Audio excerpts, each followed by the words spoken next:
Hi, I'm Nancy O'Neill and welcome to Suncoast FYI. Today we welcome the Manatee County Animal Services as they enter a very busy time of the year, talk hurricane season and hurricane preparedness with meteorologist Justin Mosley, and we look at Second Heart Homes, a wonderful nonprofit helping the homeless right here on the Suncoast.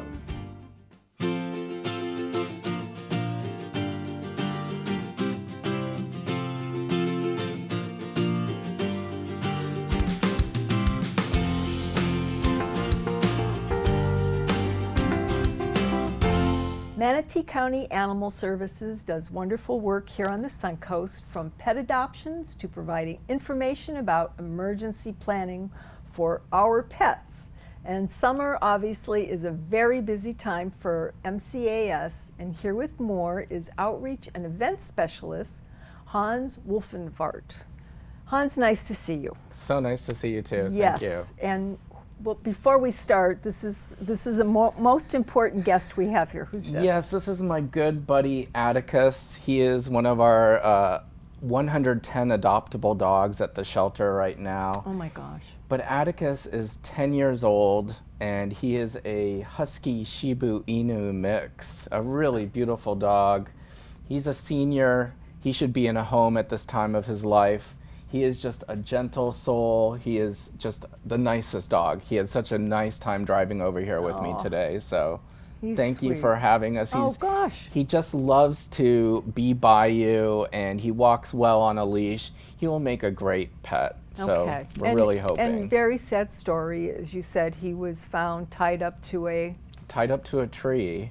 And it was clear that he had been also uncared for and living on the streets for a while. So he's just a good boy. And he's finding the treats. My stash of treats. Here you go. Oh. But he is such a loving dog and so gentle that he will make a great family dog for somebody out there. Well, I hope that right person is listening right now, Hans. Okay, we'll wish you both the best. Atticus, you need a good home, babe. You need a good home to finish these years out. I have a rescue, and they're the best. So yes. All right, now on to kitten season. It is kitten season, right? It is, and that is partly what contributes to the overcrowding at the shelter. Kitten season is a time of the year when lots of kittens are born, and it usually starts in early spring and can go as late as October. It really sort of coincides with warm weather. And we literally see hundreds of kittens coming into our care during this time of the year. We do believe that we may have a more robust season this year because during the pandemic last year, spay and neuter services were put on hold for a couple months. So that means there are more cats in the community that were unsterilized who are now having babies, and those babies are ending up in the shelter.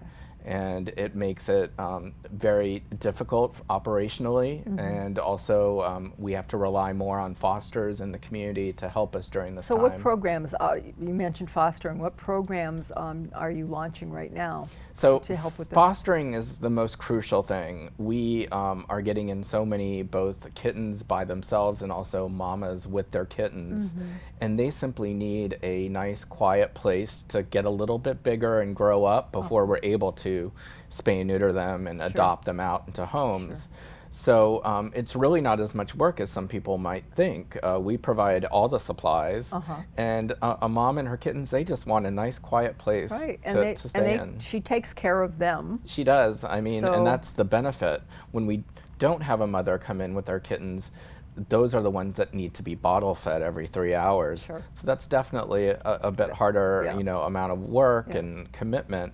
How long is a commitment normally if you were to foster, say, a mom and her kittens? It could be anywhere from even 2 weeks up to a month or 6 weeks. Until they're old enough. Yeah, until they're old enough. So it's a short-term commitment. It is, and we, by providing the supplies, so there really should be no out-of-pocket for you if they develop any type of sickness. We provide all the medical care. So it's really just, being their caretaker during that very important time. So what, go ahead. And to sweeten the deal, we are also because foster failures are one of the things that keep us going. A lot of people, they bring in a foster, they fall in love with it. Yep. So we want to help. If that happens, we are just waiving the adoption fee for the pet of their choice. Lovely. Or Lovely. pets. Okay, pets. I like pets. What should folks do if they find a kitten or kittens in their neighborhood right now? That is happening a lot. People just, walking through their neighborhood, they suddenly find a litter of kittens. The one thing that we always want to tell people is to not remove them right away. It's best to observe them, because usually the mom is just out doing her mom things, hunting, and maybe she's scared of humans. Moms sometimes aren't as socialized as the kittens who love everybody. Right. So it's best just to observe them for a couple hours to see if that mom comes back. So a couple hours, not like a couple days. Couple hours, keep an eye on them. Right. Okay. If you can move the mom into a garage or somewhere that would be a nice kind of hanging out place, that's really good too. It's just important that if you're going to bring kittens in, to try to bring the mom in with them. Okay. Because that way she can continue to care for them. A kitten's survival is so dependent on having the mom present. Absolutely. Now, in addition to fostering, what else can our viewers, our community do to help you? So, people can come volunteer. We have a volunteer program, which is now up and running again. Great. And, come adopt. It's, we have low fees. We have a lot of animals. Right now we have about 160 cats. And it's climbing every day.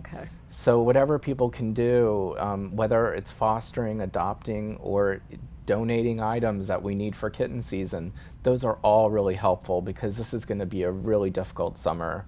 So any of the support we can get from the community will be appreciated. So all of this information on your website, which is mymanatee.org/pets. Great. Well, thank you and Atticus for coming today, and I want an update on him, okay? We'll let our viewers know. Absolutely. Okay? Thank you. Coming up after the break, what you need to know about hurricane season.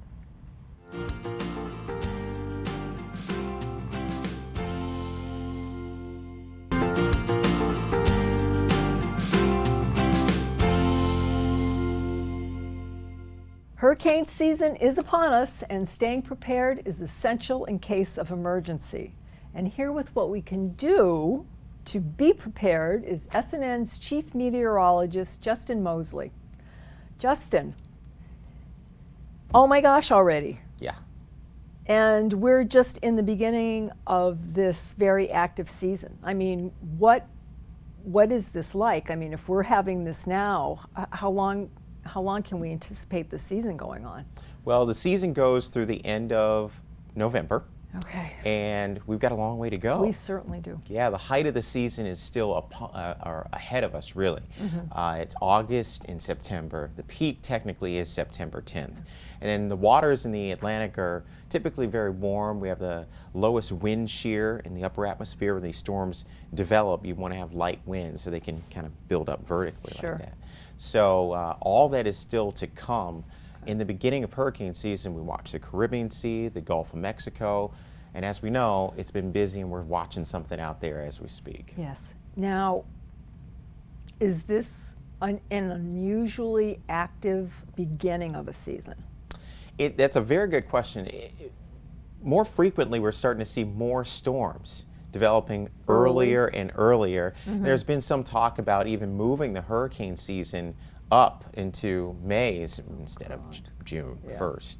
And we all don't want to hear that. No. I know. No. But preparation is really the key. Well, and that's it. And we want to talk about that. So it's not a bad thing. And typically, well, I'll speak for myself. I won't say typically. But I don't think I'm as prepared as I should be. So tell moi and the rest of our viewers really what we need to do right now. Well, we hear a lot about it June 1st because that's the technical beginning of hurricane season. But now is the time to have a plan in place. And when I say a plan, you need to first know if you're in an evacuation zone or not. If you need to run from your house should a storm threaten. You want to run from the water and hide from the wind is a saying that we always say. Right. As far as preparation is concerned, you need to think about having a hurricane supply kit. First aid kit, food, water to last you for 7 days is a recommendation. And we all know without power and things, it can be really tough. But you want to prepare before a storm threatens, because you don't want to be on these long lines and things of that nature. Yeah. And empty shelves with Exactly. no water. Everybody's battling for the essentials. water Yeah. and essentials. Yeah. And gas. Keep your car Yes, filled with gas. That is correct. And a lot of folks have gas cans in their garage filled with extra gasoline. So that's not a bad idea. You want to recycle that each year, but it's good to have extra on hand. And I know Marco is very big on also preparing your pets. I mean, we have to think about them and Correct. the shelters if you're Exactly. going to go to a shelter. Not all shelters take pets, There you so go. we have to keep that in mind. And you really need to use that as a last resort. You know, think about a friend or a neighbor that lives tens of miles away versus hundreds of miles away. Sure. Like I said, you just want to get into a sturdy structure away from the water, and more than likely you'll be fine riding out a storm. Okay. Now, you may have said this and I may have missed it.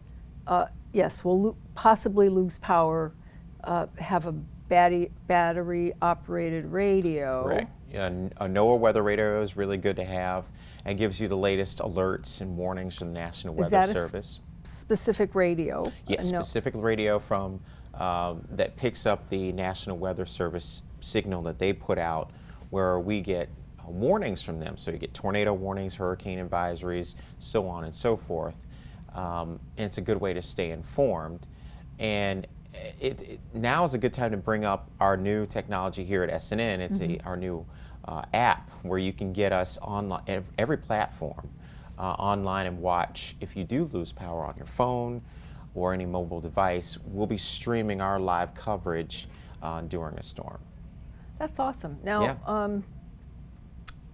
Obviously we can come in here and watch you, and you'll break in if there's any updates. Correct. As soon as we get the latest information from the Hurricane Center, we Right. update our viewers on air, online, and social media. So we're everywhere. It's not too hard to find us. Okay. Anything else that you can think of that might come to mind that would help somebody that hasn't lived here before? I yeah. mean, what if this is a new experience for them? Yeah. Right? I'll go over it again. The first thing, you need to know your evacuation zone or level. Okay. If you live in an area where you need to evacuate if a storm threatens. If you don't, you need to have that hurricane preparedness kit in place. So now is the time to go out and buy food, water, Right. first aid kit, any essential items that you would need, flashlights and batteries instead of candles. Good. You don't want to use that. Right. You want to go over if you have hurricane shutters or not, if you have plywood to put up, things of that nature. I can't overstress, now is the time to do it before a storm threatens. Once you have that in place, you have to just sit back and watch SNN. We'll keep you updated on the storm's progress and what to expect weather-wise, but you will have your essentials in place and know your plan, and that really takes a lot of the stress down. Yep. Because you're not running around town wondering, do I need to leave or not? You'll know. Exactly. Yep. I need to go. Prepare. And have a place to go, and you'll have your kit, and we'll ride it out together. There you go. We've done it before. Absolutely. And we'll get through it this year. For sure. Great. Thank you, Justin. My pleasure. Next on Suncoast FYI, a wonderful nonprofit helping those who need it most.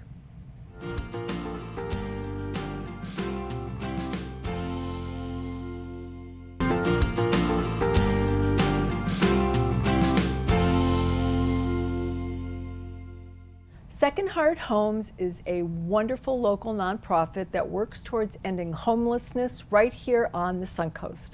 And with us now is Executive Director Megan Howell about Second Heart Homes, the services and the impact that they have right here in the community.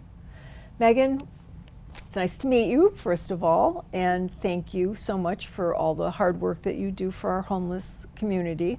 Tell us about Second Heart Homes and how it got started, please, dear. Absolutely.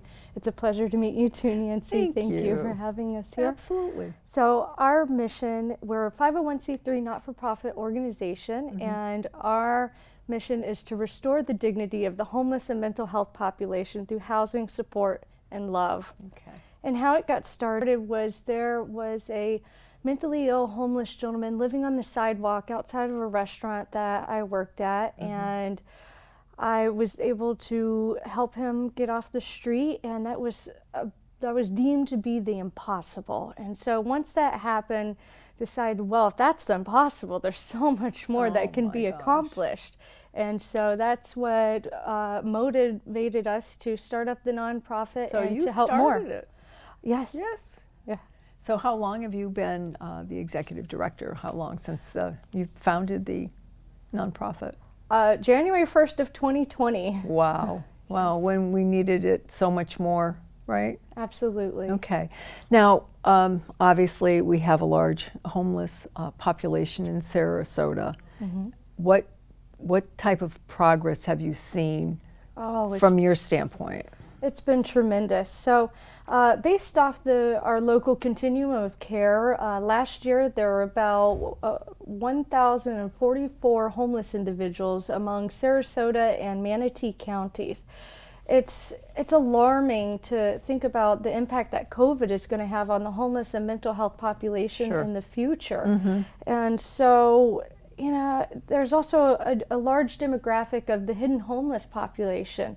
Even myself, my mother, and my autistic brother had a brief encounter with homelessness when I was much younger. And so it can really happen to anybody at any time. And that's why you're so passionate about what you do. You can empathize. I mean, it can happen to anybody. Absolutely.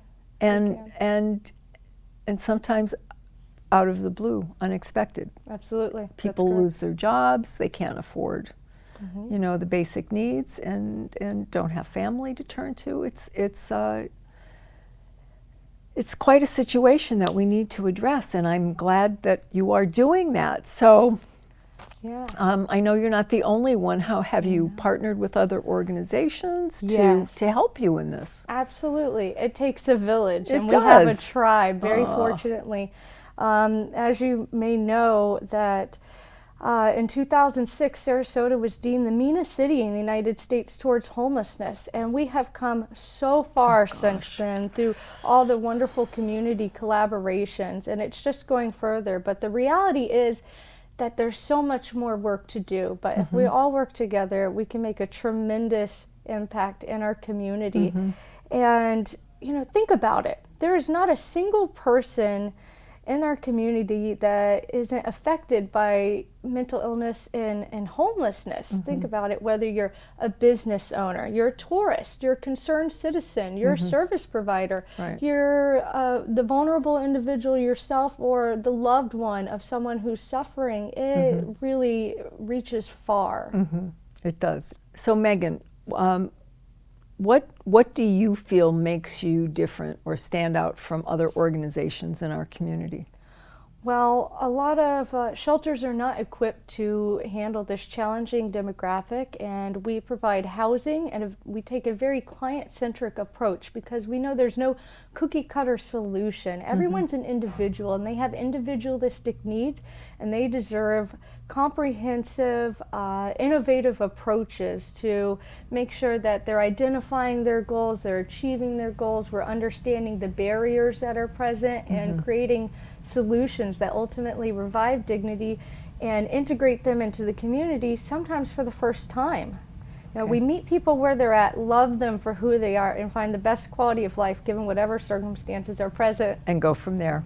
So Megan, what is your vision for the homeless population in Sarasota? Well, right now we have 4 homes with 24 beds, and it's currently a men's program. We prioritize individuals with severe mental illness, but we have our goals set on our very first women's house. We actually just, you know, it's a difficult housing market right now, as we all understand. Yep. And we had a wonderful opportunity to put this stunning property under contract for our very first women's home. So we need to raise $600,000 in the next 3 months, and that'll provide not just a house, but a home to women in need of services, and women are historically underserved, especially when it comes to mental health and homeless population. Okay. So we want to write the book on how this is done. We believe in our model, and we're constantly evaluating it and improving it, and we just want to make an impact in our community and serve those that are vulnerable and most in need.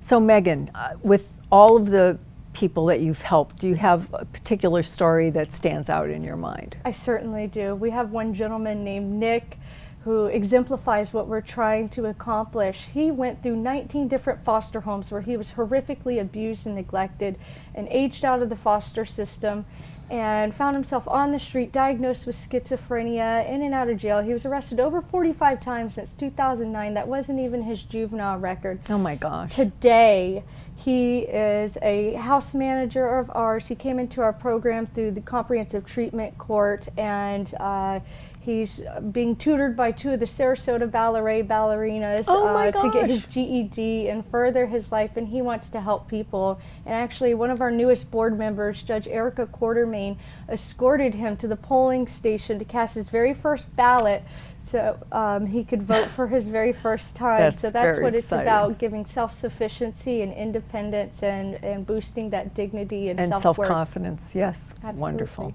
Great, dear. Now, where can our viewers go to find out more about you and how to help? Oh, they can go to our website at secondhearthomes.org, and that's secondheart.org. And all of our information is on there, and please add us on social media, same spelling and everything like that. We need your support. Thanks for joining us on Suncoast FYI. If you would like to share with our community your nonprofit or upcoming community event, we would love to hear from you, and this is a complimentary service. Please call our producer, Adam Huntley, at 941-361-4645. To view previous episodes, go to snntv.com. I'm Nancy O'Neill, and we'll see you next Friday on Suncoast FYI.